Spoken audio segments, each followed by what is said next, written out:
Yeah, I mean, I think that it really has to, I mean, the trajectory of it really comes from the Paris Commune. The idea that, citizens, are directly administering their affairs through councils and, organized territorially.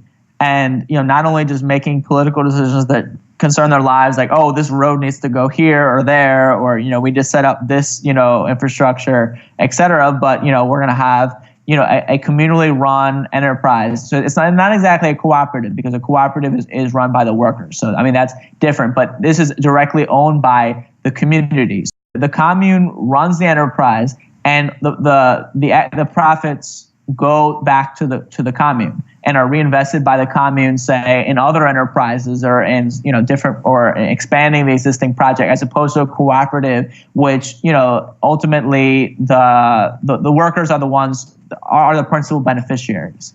I mean, obviously you have different modalities for that, but I mean, that's the fundamental difference.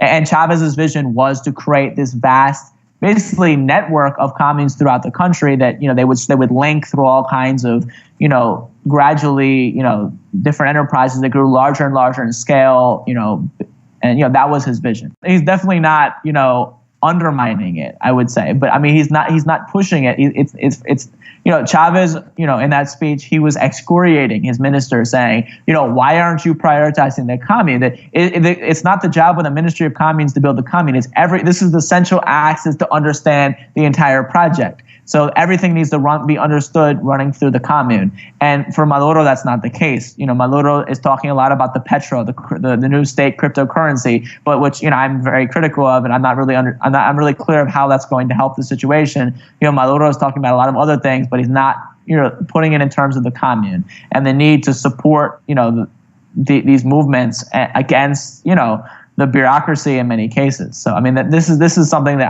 I think the Venezuela's popular movements are very critical of Maduro of, but hopefully but nonetheless, it's key to point they still support him, despite it's an internal.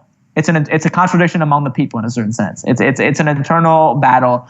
Nonetheless, they recognize that like I said, without Maduro, the possibilities for advancing are probably in this moment are non-existent. With Maduro, there's probably at least a chance that we can push forward, in the intermediate term.